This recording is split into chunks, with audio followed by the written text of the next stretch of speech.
اب جو لوگ جو ہیلدی جنہیں رہنا ہوتا ہے وہ کوشش کرتے ہیں کہ آم اس موسم میں زیادہ سے زیادہ کھائیں، اور اگر آپ نے ویٹ گین کرنا ہے تو جناب ایسے لوگ جو تھوڑے سے چبی ہیں، جو تھوڑے ڈائٹ کانشیس ہوتے ہیں، تو وہ تھوڑا سا احتیاط کر کے کھاتے ہیں آم.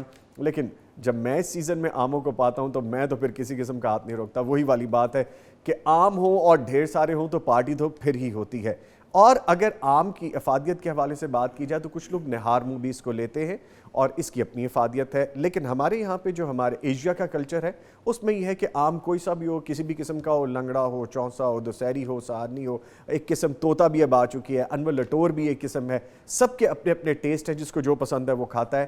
ہمارے ایشین کلچر میں یہ ہے کہ آم کھانے کے بعد کچی لسی یعنی کہ دودھ، پانی اور نمک کی آمیزش کے ساتھ اس کو زیادہ سے زیادہ استعمال کیا جاتا ہے، کیونکہ آم تھوڑی حدت بھی رکھتا ہے اپنے اندر. تو اس کی تاثیر کو ٹھنڈا کرنے کے لیے، آپ کے بلڈ سرکولیشن اور بلڈ کا جو والیوم بڑھاتا ہے یہ، تو اس کو آپ کول ڈاؤن کرنے کے لیے، پیرالل کرنے کے لیے پھر آپ کچی لسی کا استعمال بھی کرتے ہیں. کچھ لوگ پراٹھے کے ساتھ آم کھاتے ہیں، کچھ لوگ کھانے کے بعد آم کھاتے ہیں، اور پھر آم کی چٹنیاں بڑی مشہور ہیں جناب. ہمارے کلچر میں آم کا اچار بڑا مشہور ہے، تو میرے منہ میں بھی بڑا ماؤتھ واٹرنگ قسم کا کام ہو رہا ہے جناب. تو کوشش یہ کرتے ہیں کہ آم، جیسے میں نے آپ کو بتایا کہ ان کے بارے میں کوئی ڈسپلے بھی ہم آپ کو دکھائیں کہ آج کن کن اقسام کے آم ہمارے اسٹوڈیوز میں بھی موجود ہیں. تو آم بہت ہو گئے، ان آموں کو ہم نے خاص بھی کر لیا. باقاعدہ پروگرام کو ترتیب دیتے ہوئے میں آپ کو بتاؤں کہ آج فارمیٹ کیا ہوگا. تلاوت قرآن کریم سے آغاز کریں گے، آج کا وظیفہ بتائیں گے، آپ جو سوالات لکھ بھیجتے ہیں ان کے جوابات شامل کیے جائیں گے، اور آج کی بات پاکستانی آم، پاکستان کا آم دنیا بھر میں جو مشہور ہے، اس پہ ہم گفتگو کریں گے. اور ہمارے ساتھ موجود ہوں گے معزز مہمان جن سے ان کی رائے بھی جانیں گے اور ان کی ایکسپرٹیز بھی لیں گے، اور آم کدھر کدھر جاتا ہے، اس کی پیداوار کہاں پہ زیادہ ہے، اس حوالے سے بات کریں گے. نعت رسول مقبول، حمد و نعت کا سیشن ہوتا ہے، وہ ہم شامل کریں گے، اور جادو جنات کے سوالات آج ہم شامل کریں گے، ان کے جوابات دیے جائیں گے. میرے ساتھ اسٹوڈیوز میں موجود ہیں معزز مہمان، ان کا آپ کو تعارف کرواؤں. ہمارے ساتھ موجود ہیں قاری احمد یار حقانی صاحب، معروف قاری ہیں. قاری صاحب السلام علیکم، کیسے ہیں سر آپ؟ خیریت سے ہیں؟ ماشاءاللہ. ان کے ساتھ موجود ہیں جی جانا پہچانا نام مفتی محمد اجمل بھٹی صاحب، فاضل مدینہ یونیورسٹی ہیں، ایک عرصے سے حدیث اور شرعی علوم کے استاد ہیں، پی ایچ ڈی اسکالر ہیں. سر السلام علیکم. وعلیکم السلام ورحمۃ اللہ. کیسے ہیں سر؟ خیریت سے ہیں؟ اللہ کا شکر. میں نے آموں کا بڑا ذکر کیا، یقین منہ میں بہت پانی آ رہا ہوگا بھٹی صاحب. اور اگر کسی شخص نے آپ کی شرٹ دیکھ کر یہ کہہ دیا کہ آج تو آپ لگتا ہے باقاعدہ پارٹی کرنے ہی آئے ہیں، تو پھر منگوا لیں آم سب لوگ. سر ہمت جمع رکھیے، بس انشاءاللہ آم پہنچ رہے ہیں. اور میں نے بھی کلر اس لیے پہنا ہے کہ اگر آم اوپر گر یاد بھی دلانے جائے کے لیے کہ آج آم پارٹی ہو رہی ہے. آم پارٹی، اور اگر اوپر گر بھی جائے کھاتے ہوئے تو زیادہ پتہ نہ چلے. الحمدللہ. چلے ٹھیک ہے سر، باتیں کریں گے بہت سی. تلاوت قرآن کریم سے آغاز کرتے ہیں. قاری صاحب آپ سے گزارش ہے کہ سورہ دہر آیت نمبر 23 سے 31 کی تلاوت فرمائیے، پھر آگے بڑھتے ہیں. اعوذ باللہ من الشیطان الرجیم، بسم اللہ الرحمن الرحیم. انا نحن نزلنا علیک القرآن تنزیلا فاصبر لحكم ربك ولا تطع منهم آثما أو كفورا واذكر اسم ربك بكرة وأصيلا ومن الليل فاسجد له وسبحه ليلا طويلا. إن